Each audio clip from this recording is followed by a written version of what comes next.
Shalom sahabat Lexio Divina yang dikasihi Tuhan Yesus Kristus. Seri kita pada saat ini adalah manusia biasa, karyanya luar biasa.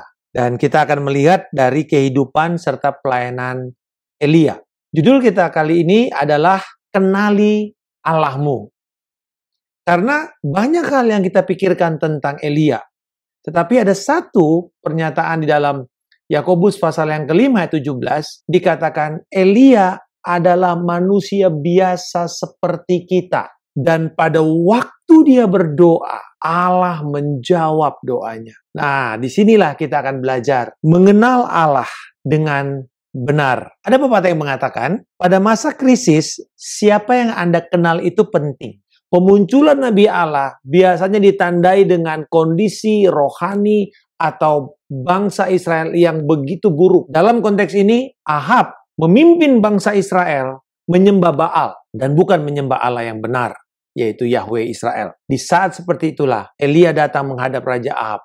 Perkataannya disampaikan yaitu tidak akan ada embun atau hujan pada tahun-tahun ini kecuali kalau kukatakan. 1 Raja-Raja 17 ayat yang pertama. Kita melihat dikatakan tepat seperti yang kukatakan. Betapa hebatnya perkataan daripada Elia ini. Apa rahasianya? Karena ternyata bahwa dia bukanlah orang hebat yang seperti kita gambarkan kebanyakan. Alkitab mencatat bahwa dia manusia biasa seperti kita. Artinya memiliki perasaan yang sama, kegalauan yang sama, tekanan, depresi yang sama. Sindrom-sindrom manusia yang dihadapi juga dia alami. Penderitaan, kesengsaraan dia alami. Manusia biasa seperti saudara dan saya. Nah, di sini kita akan melihat bahwa kuncinya adalah pada pengenalannya akan Yahweh. Nama Elia atau Elijah artinya Yahweh adalah Allahku. Yahweh adalah Allahku. Yahwehku. Ada sebuah keintiman, ada sebuah kedekatan, ada sebuah hubungan, ada sebuah kepemilikan yang begitu kuat. Ini sebenarnya kuncinya. Mengenal Yahweh atau Allah sebagai Bapa. Karena keintiman yang paling dekat di dalam budaya Israel adalah dengan Bapa. Selain suami istri adalah dengan Bapa. Dan kata yang dipakai biasanya dalam bahasa Aram adalah Abba. Abba di dalam konteks Yahudi kuno atau budaya Israel pada Alkitab artinya seorang bapa itu harus bertanggung jawab kepada anak-anaknya untuk pemenuhan kebutuhan fisik maupun kebutuhan rohani. Seorang bapa bertanggung jawab untuk membuat anak-anaknya bertumbuh, berhasil, produktif, bahagia, dan takut akan Allah Yahweh. Itu tanggung jawab bapa di perjanjian lama dan perjanjian baru. Bahkan di perjanjian lama, pendidikan anak-anak dipercayakan kepada bapa. Ibu itu hanya menolong. Bapak itu yang memimpin, Bapak itu yang mengajar, Bapak itu yang akan mengimpartasikan, mengingatkan mereka akan Allah. Makna Bapak ini bukan berhenti di dalam perjanjian lama. Yesus membawa konsep ini juga. Dan konteks yang Yesus bawa juga berkaitan dengan doa.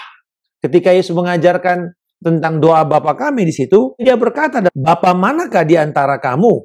Jika anaknya minta ikan daripadanya, akan memberikan ular kepada anaknya ganti ikan. Atau jika ia minta telur, akan memberikan kepadanya kalajengking. Jadi jika kamu yang jahat tahu memberikan pemberian yang baik kepada anak-anakmu, apalagi Bapamu yang di sorga. Ada kata seru di sana. Bapamu yang di sorga. Ia akan memberikan Roh Kudus kepada mereka yang meminta kepadanya. Yesus memberikan sebuah perbandingan yang lebih besar dan lebih baik dengan kata, apalagi jikalau kamu yang jahat, yaitu menunjuk kepada ayah di dunia ini, tahu memberikan pemberian yang baik kepada anak-anakmu. Saya sangat setuju sekali dengan apa yang Yesus katakan di dalam konteks ini. Sebagai Bapa jasmani adalah kerinduan kita di dalam keberdosaan kita, di dalam kegagalan kita, di dalam segala kelemahan kita. Ada satu kerinduan sebagai Bapa untuk memberkati anak-anaknya. Saya ingat 2 tahun yang lalu, pada waktu saya ada pelayanan ke Amerika, saat itu sedang ada Black Friday. Setelah Thanksgiving, Black Friday. Nah, ini biasanya adalah diskon besar. Pada waktu saya mau berangkat, anak saya bilang, "Pak, bisa nggak aku dibeliin earpod?" Jadi earpod yang wireless. Saya bilang, "Oke, nanti I hope bisa ada diskon besar dan kamu bisa dapat." Saya bilang, "Coba ya kita lihat," gitu loh. Tetapi saya lihat, loh, nggak ada diskon untuk barang itu. Yang lain semua banyak, tetapi barang itu tidak. Jadi tetap harganya dengan harga yang cukup mahal.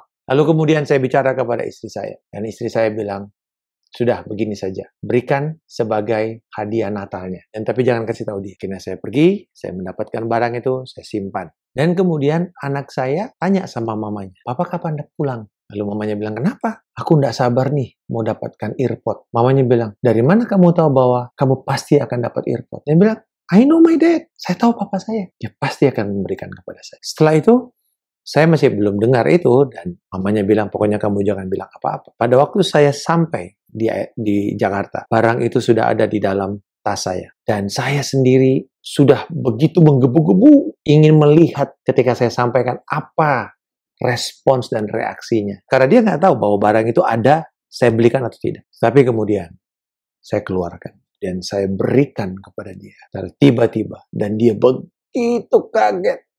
Dan dia peluk saya. Istri saya kemudian mendapatkan sebuah impresi di mana Roh Kudus mengajarkan. Itu hati Bapa. Bapamu yang di dunia, yang jahat saja, tahu, ingin untuk memberkati anak-anaknya. Apalagi Bapamu yang di sorga. Yesus menyebut Bapa sorgawi. Heavenly Father. Yesus memakai kata Bapa kepada Yahweh untuk mengingatkan bahwa Allah Yahweh adalah Allah pemegang janji yang tidak pernah gagal. Allah yang pasti memberikan yang terbaik, yang sifatnya mutlak, kekal, dan sempurna. Mutlak, kekal, dan sempurna. Itu sifat pemberian Allah kepada kita. Bahkan dikatakan di sini bahwa Bapamu yang di sorga akan memberikan yang baik, yaitu apa dikatakan? Roh Kudus. Dengan kata lain, Allah memberikan kepada kita pemberian yang terbaik, dirinya sendiri. Kita tahu bahwa ketika Bapa memberi kepada kita, Yohanes 3:16 dikatakan, karena begitu besar kasih Allah kepada dunia ini, sehingga ia memberikan Yesus. Allah yang menjadi manusia ini adalah pemberian terbaik kepada kita. Tetapi juga Yesus menjanjikan pribadi Allah ketiga, Roh Kudus diberikan kepada kita juga. Sehingga kita tidak akan seperti yatim piatu selama menanti kedatangan Yesus Kristus yang kedua kalinya. Lihat betapa murahnya hati Bapa itu dalam menjawab doa kita. Kita minta cuman kebenaran, Dia memberikan kita roh kebenaran. Kita minta penghiburan, Dia memberikan kita roh penghiburan. Kita minta kekuatan, Dia memberikan si pemberi kekuatan, yaitu Roh Kudus. Saudara, luar biasa betapa Bapa Sorgawi ingin memberkati saudara, ingin menjawab doa saudara, ingin untuk membuat saudara berjalan di dalam kehendaknya. Melihat Allah kurang dari karakternya yang seharusnya dan meragukan kebaikannya, sama saja kita menghina Allah. Daniel 11 ayat 32 berkata, umat yang mengenal Allahnya akan tetap kuat dan melakukan hal-hal besar, karya-karya besar. Jadi pertama, untuk kita melihat karya besar terjadi, kita perlu juga mengenal Allah lebih dahulu.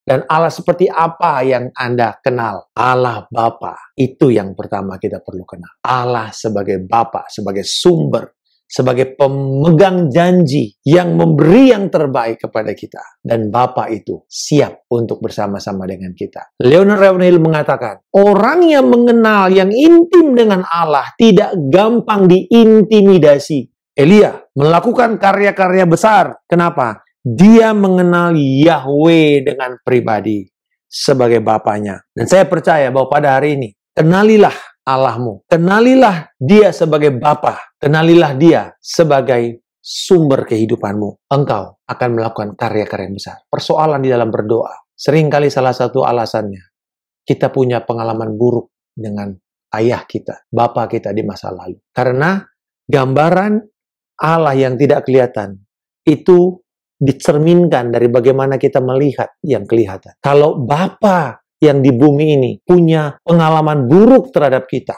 itu merusak gambar dan perspektif kita kepada Bapa Surga. Mungkin akan menimbulkan kecurigaan, ada mungkin janji yang tidak tergenapi, ada mungkin kekasaran, ada hal-hal yang pencemaran, terjadi begitu banyak kekecewaan.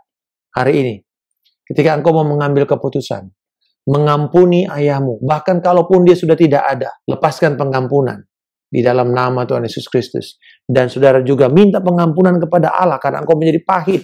Karena kita berkata, bila engkau tidak mengampuni, maka doamu tidak bisa dijawab. Hari ini, saya mau percaya bahwa Tuhan akan menyatakan Bapa Sorgawi kepada saudara.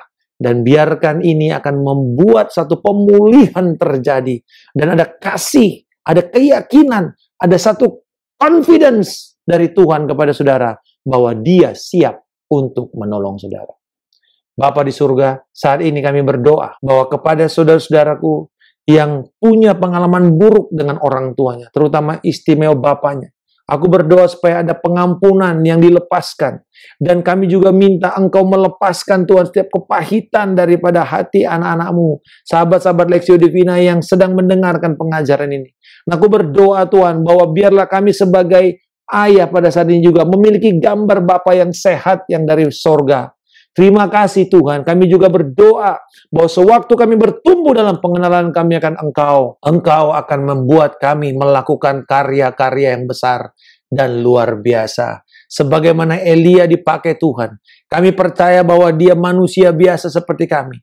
Dan ketika kami berdoa, maka doa yang akan keluar dari pengenalan kami kepada Bapa adalah doa yang penuh kuasa. Di dalam nama Tuhan Yesus Kristus kami berdoa dan mengucap syukur. Haleluya. Amin. Salam kemenangan. Saya Pendeta Markus Simanjuntak.